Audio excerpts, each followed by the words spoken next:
Assalamualaikum warahmatullahi wabarakatuh.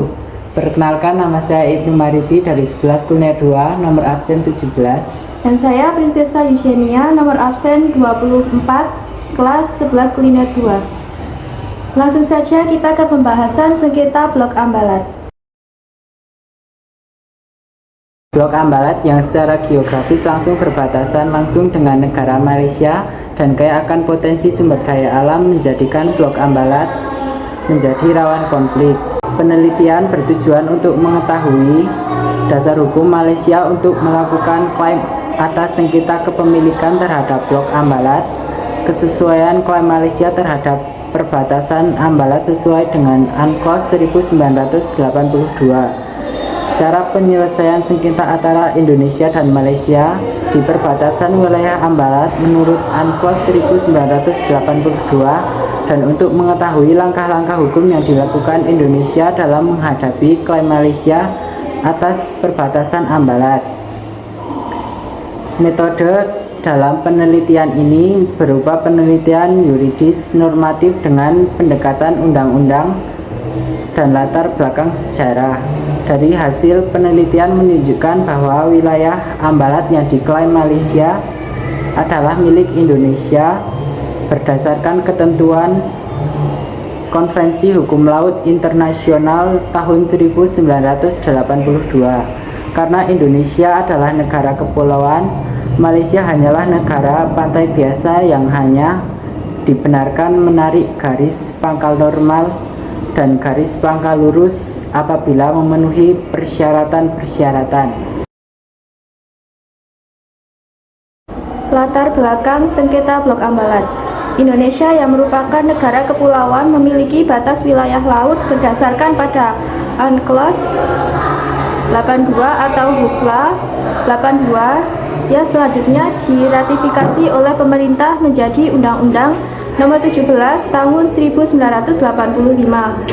Indonesia memiliki sekitar 17.506 pulau dengan luas 2/3 wilayahnya merupakan lautan. Dari pulau-pulau tersebut, terdapat beberapa pulau terluar yang berbatasan langsung dengan negara tetangga.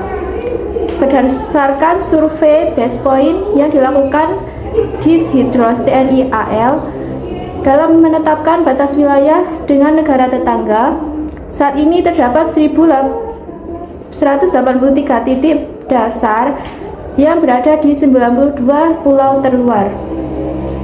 Sedangkan lainnya ada di Tanjung terluar dan di wilayah pantai. Pada umumnya, keberadaan kepulauan merupakan potensi sumber daya alam bagi negara.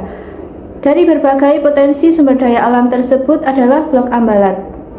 Ambalat terletak di Laut Sulawesi atau Selat Makassar dengan luas 15.235 km persegi. Diperkirakan mengandung kandungan minyak dan gas yang dapat dimanfaatkan hingga 30 tahun ke depan. Satu wilayah Blok Ambalat merupakan milik Indonesia. Hal ini berdasarkan bukti penandatanganan perjanjian tapal batas kontinen Indonesia-Malaysia pada tanggal 27 Oktober 1969 yang ditandatangani di Kuala Lumpur, yang kemudian diratifikasi pada tanggal 7 November 1969.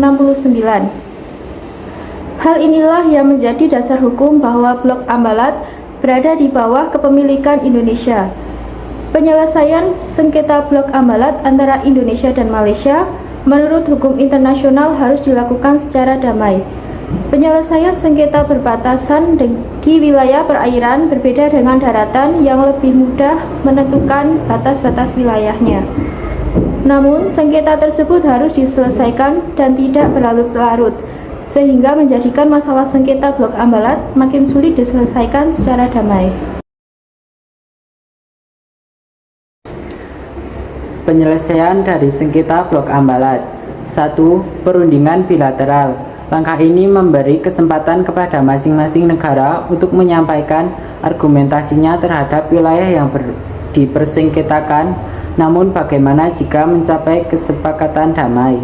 Indonesia sudah pasti akan menggunakan pasal 47 UNCLOS 1982 sebagai negara kepulauan dan dapat menarik garis di pulau terluar sebagai patokan untuk garis batas wilayah kedaulatannya. Sementara Malaysia kemungkinan besar akan menggunakan argumen peta 1979. 2. Menetapkan wilayah yang disengketakan sebagai status quo dalam kurun waktu tertentu. Langkah ini sebagai tindak lanjut jika yang pertama gagal, sehingga diperlukan cooling down antara kedua belah pihak. Pada tahap ini, Blok Ambalat dimungkinkan sebagai tempat untuk melakukan eksplorasi sehingga timbul rasa saling percaya kedua belah pihak. Pola ini dijalankan Indonesia Australia dalam mengelola celah Timor. 3. Memanfaatkan ASEAN sebagai organisasi regional. Jika langkah pertama dan kedua masih gagal, perlu dimanfaatkan ASEAN sebagai organisasi regional melalui High Council sebagaimana disebutkan dalam Treaty of Amity and Cooperation yang pernah digagas dalam Deklarasi Bali 1979. Namun demikian, kemungkinan besar Malaysia tidak akan menempuh langkah ini sebab klaim terhadap Blok Ambalat menuai protes dari negara-negara lain seperti Singapura, Thailand, dan Filipina. 4. Membawanya ke Mahkamah Internasional. Jika langkah ketiga masih gagal, jalan terakhir dari penyelesaian sengketa ini adalah dengan membawanya ke Mahkamah Internasional. Indonesia mungkin saja trauma karena pernah kalah hingga menyebabkan lepasnya Pulau Sipadan dan Ligitan.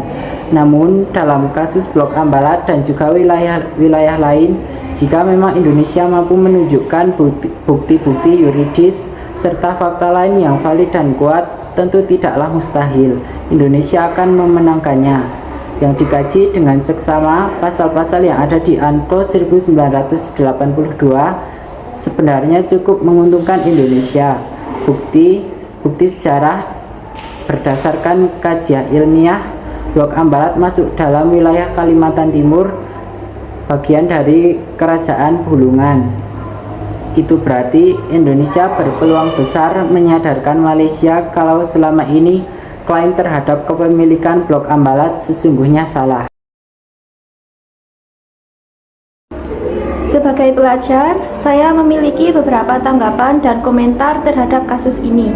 Yang pertama, pentingnya penyelesaian sengketa secara damai. Sengketa Blok Ambalat harus diselesaikan melalui jalur diplomasi dan negosiasi yang damai. Penggunaan kekuatan militer atau eskalasi konflik dapat membawa dampak yang merugikan bagi kedua negara. Yang kedua, perlunya kompromi dan kerjasama. Kedua negara perlu mencari solusi kompromistis yang dapat mengakomodasi kepentingan masing-masing.